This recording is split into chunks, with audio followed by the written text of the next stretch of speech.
Bismillahirrahmanirrahim, and welcome back to this next video. And this is the second video in the series of videos on the hemostasis. In the previous video, I've told you that the hemostasis is a process which is responsible for keeping the blood in the blood vessel.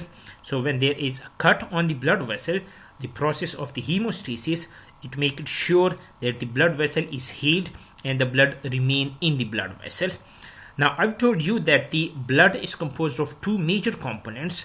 One is known as the plasma, which is making 55% of the blood, and another 45% that is made by the cells. Now, the cells, they are the red blood cells, the white blood cells, and the fragments of the cells, which are known as the platelets.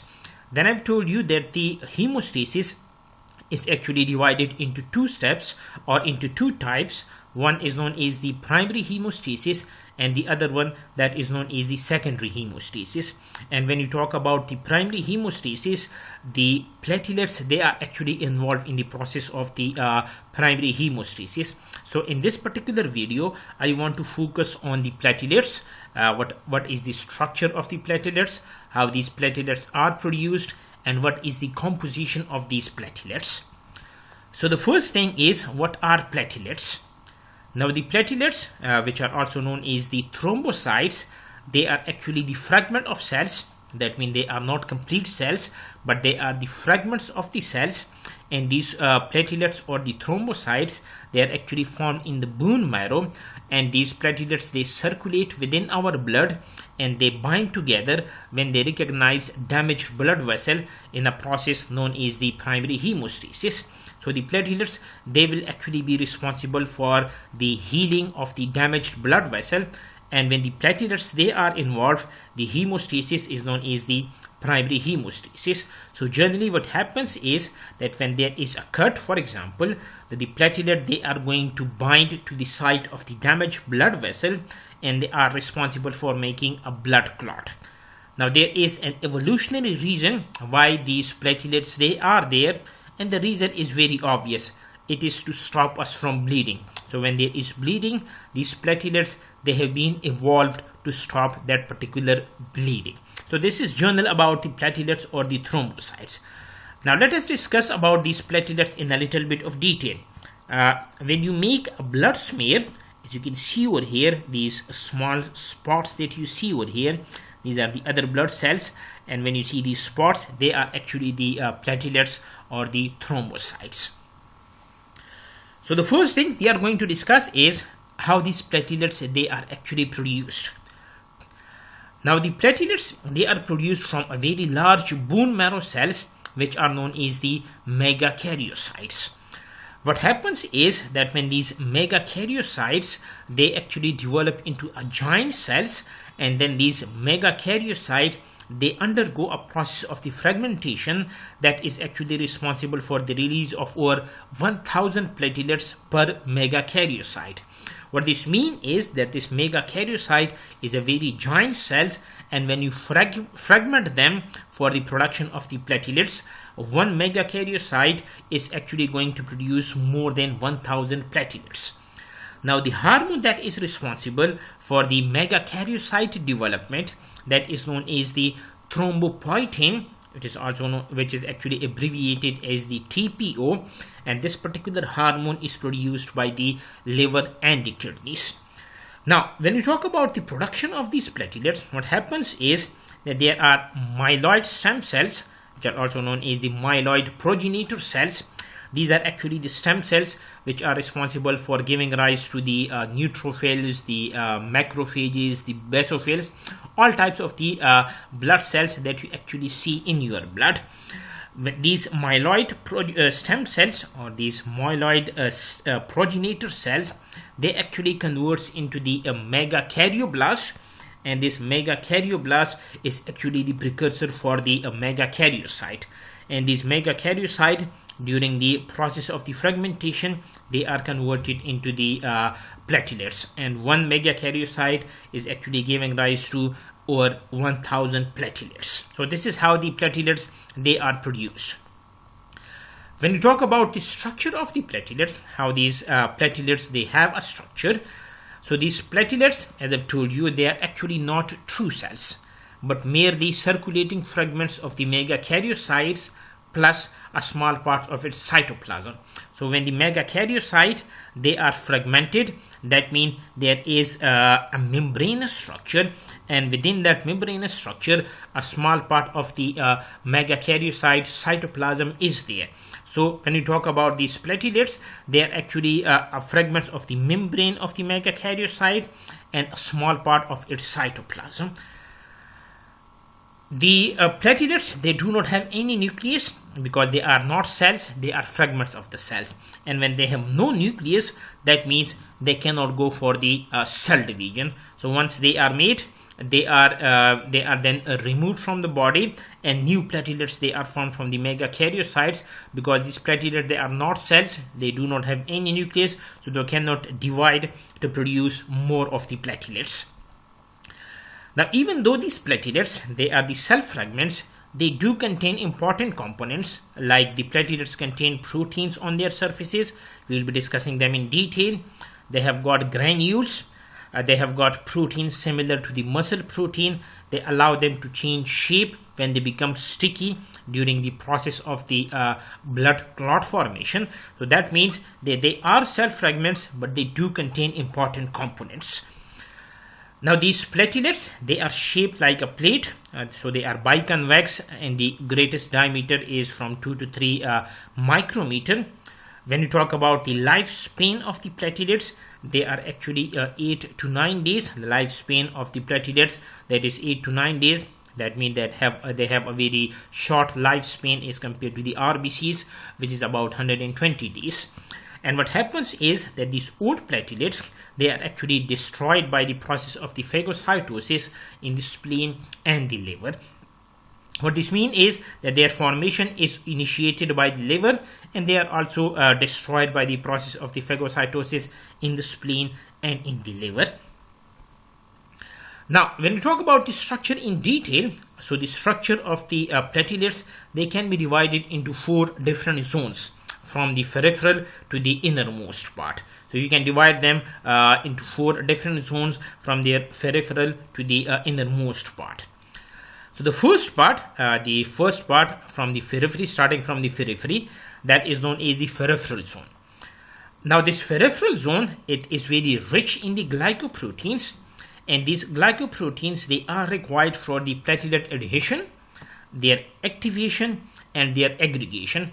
In the next video, I'll give you a detail on the process of the hemostasis, and you will see in that particular video that when these platelets are responsible for making the blood clot, or when they are helping in the formation of the blood clot, they are actually going through 3 processes. The first one is known as the adhesion, the other one is the activation, and the third one, that is known as the aggregation. So when you talk about this peripheral zone, it is actually rich in glycoproteins, and these glycoproteins are helping in all of these 3 steps.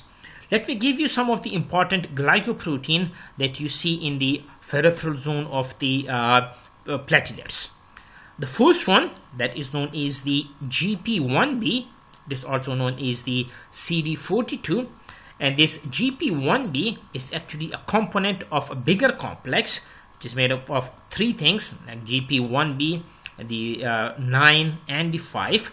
So the GP1B is actually a component of this particular complex, and this is actually responsible for binding to another protein, which is known as the von Willebrand factor. And when the GP1B, it binds to the von Willebrand factor, it allows the process of the platelet adhesion, and hence the platelet plug formation at the site of the vascular injury. So the GP1B is a glycoprotein. It is a component of this bigger complex, and it binds to this von Willebrand factor. It is therefore helping in the process of the platelet adhesion, the first step in the process of the blood clot formation. Another important glycoprotein that you see in the peripheral zone, that is known as the glycoprotein 6. This glycoprotein 6 is actually a 58 kilodalton platelet membrane glycoprotein, and what it do is that it play a crucial role in the collagen induced activation and the aggregation of the platelets. You will see that in detail in my next video, that what do you mean by the collagen induced activation and aggregation of the platelets. But for this particular time, just keep in mind that the glycoprotein 6, they are responsible for the collagen induced activation and aggregation of the platelets. So the activation and the aggregation of platelet, that is actually induced by the collagen, and we will see that in the next video. Another important glycoprotein that you see in the peripheral zone, that is known as the GP2B/3A complex. Now what this complex do is that it is responsible for the aggregation of the platelets.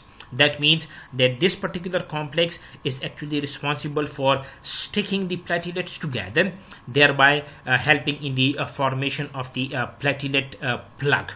Now what happens is that when these GP2B and 3A, when this complex gets activated, it is actually then capable of binding to the fibrinogen, which is actually a factor 1, and when they stick to each other, these platelets, when these platelets they stick to each other, then that is responsible for making of the platelet plug that we will see in the primary hemostasis in the next video. The second zone of the platelet, that is known as the sol gel zone. So as I've told you that the platelets can be divided into 4 different zones. So the first zone that we discussed, that was the peripheral zone. The second one is known as the sol gel zone. When we talk about this sol gel zone, this is actually rich in the microtubules and the microfilaments. And these microtubules and the microfilaments, they are very important for the platelets to maintain their discoid shape. So you can see different kind of the proteins in the sol gel zone, like the actin, the myosin, the microtubules, the alpha tubulin, the beta tubulin, and the microfilaments. And these microtubules and microfilaments, they will be helpful in maintaining the discoid shape of the platelets. The third zone of the platelets, that is known as the organelle zone, and this organelle zone, it is rich in the platelet granules. Now when you talk about these platelet granules, there are 2 types of the platelet granules. The first one, they are known as the alpha granules, and when you talk about the components or the contents of these alpha granules, they are actually protein in nature. So all of the contents that are present in these alpha granules, they are proteinaceous in nature, and they are the clotting mediators. By that I mean that they are helping in the process of the clotting. Now when you talk about these alpha granules, and when you talk about these proteins, most of these are clotting factors. They do contain different other components, but the major things that you see in the alpha granules, they are the clotting factors.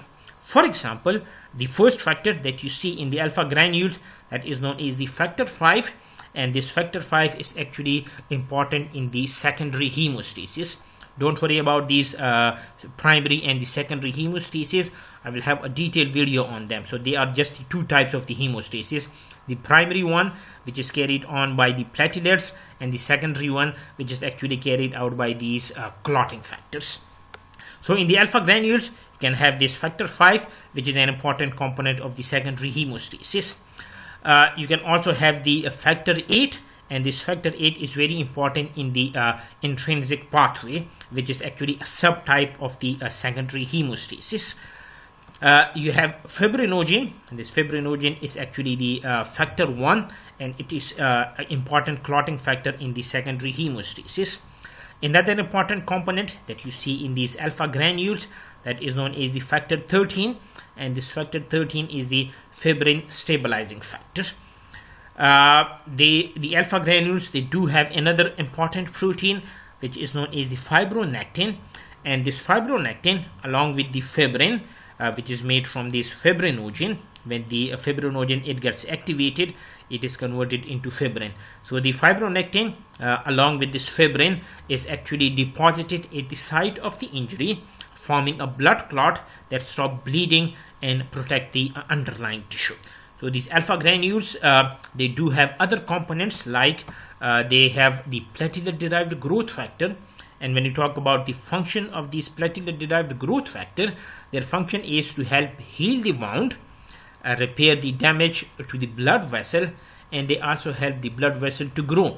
because when there is damage to the blood vessel, that means there is damage to the cells, you will need cell division. So the platelet derived growth factor that are also helping in the blood vessel to grow.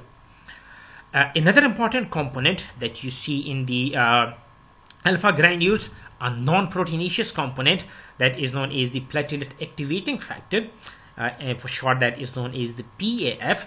And this PAF is actually a potent phospholipid activator and mediator of many leukocyte functions, including the platelet aggregation. So this platelet activating factor, this is not actually a non-proteinaceous, it is a proteinaceous. The platelet activating factor is a protein, but that is actually a potent activator of the phospholipids, and these phospholipids, they are very important in the process of the platelet aggregation. Another important protein that you see in the alpha granules, that is known as the von Willebrand factor, and this von Willebrand factor is a large multimeric glycoprotein that acts as a bridging molecule at the site of the vascular injury for normal platelet adhesion, and it also is responsible for promoting the platelet aggregation. In this particular video, just focus on the components and their generalized functions. We will discuss their function in detail in the following videos, in the primary hemostasis as well as in the secondary hemostasis. There is also another important factor which is known as the platelet factor 4, which is a small protein like 70 amino acid protein, and that is again a component of the alpha granules. And what it do is that it inhibits the local antithrombin activity, because when there is a break in the blood vessel, you do not need antithrombin activity, you actually need the thrombin activity. That is, by thrombin activity I mean to heal the blood vessel and to keep the blood in the blood vessel. So the platelet factor 4 that actually make it sure that the local antithrombin activity that is inhibited, therefore promoting the process of the coagulation. The second type of the granules that you see in the organelle zone, that is known as the delta granules, and they are also known as the dense bodies. These delta granules or these dense bodies, they actually contain the platelet activating mediators. For example, they contain ADP, and what this ADP do is that it is actually acting through the cell surface receptors, and this ADP, it actually activates the platelets, resulting in the shape change. Now shape change is very important, you will see that in the next video. This ADP is also responsible for the platelet aggregation. It is responsible for another important component which is known as the thromboxane A2. So the ADP is responsible for the production of the thromboxane A2, and it is also responsible for the release of the granule content that we just discussed, that you will need different kind of the clotting factors, the von Willebrand factor, or all other components. So the ADP is also helping in the release of the granule content, thereby helping the process of the blood clotting. As I've told you, another important component in the delta granules or the dense bodies, that is the thromboxane A2, which is whose production is actually activated by the ADP.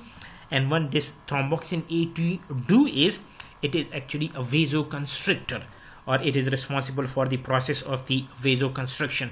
We will be having a detailed discussion on the vasoconstriction in the process of the primary hemostasis. Another important function of the thromboxane A2 beside the vasoconstriction is that it is responsible for the activation of the new platelets as well as increase the platelet aggregation. Now what happens is that this thromboxane A2, it is actually responsible for activating the thromboxane receptor, and when these thromboxane receptors they are activated, they are responsible for change in the platelet shape and in the process of the degranulation. So when there is degranulation, that means that the circulating fibrinogen that are going to bind to these receptors on the adjacent platelets, thereby strengthening the process of the clot formation. In the delta granules or in the dense body, there is also calcium, and this calcium is very important in the process of the secondary hemostasis. Another important component in the delta granules that is known as the serotonin, and just like the thromboxane A2, the serotonin is actually a vasoconstrictor. The last component or the last zone that you see in the platelets, that is known as the membranous zone. And what you see in this membranous zone is that these membranous zone are actually the membranes which are derived from the megakaryocyte smooth endoplasmic reticulum. And these membranous zone, they are actually organized into a dense tubular system, and the function of this membranous zone is the synthesis of the thromboxane A2 synthesis. So when the membranous zone that actually start the process of the thromboxane A2 synthesis, then the thromboxane A2 can be utilized for the activation of the new platelets, and it can also help in the process of the platelet aggregation and hence strengthening the clot. So this is all about the structure of the platelets. In the next video, I'll be focusing on the first type of the hemostasis, which is known as the primary hemostasis, which is carried out by these platelets. So you have to keep these things in mind before going into the primary hemostasis. So if you like the video, please subscribe to my channel, hit the like button and share it with your friends.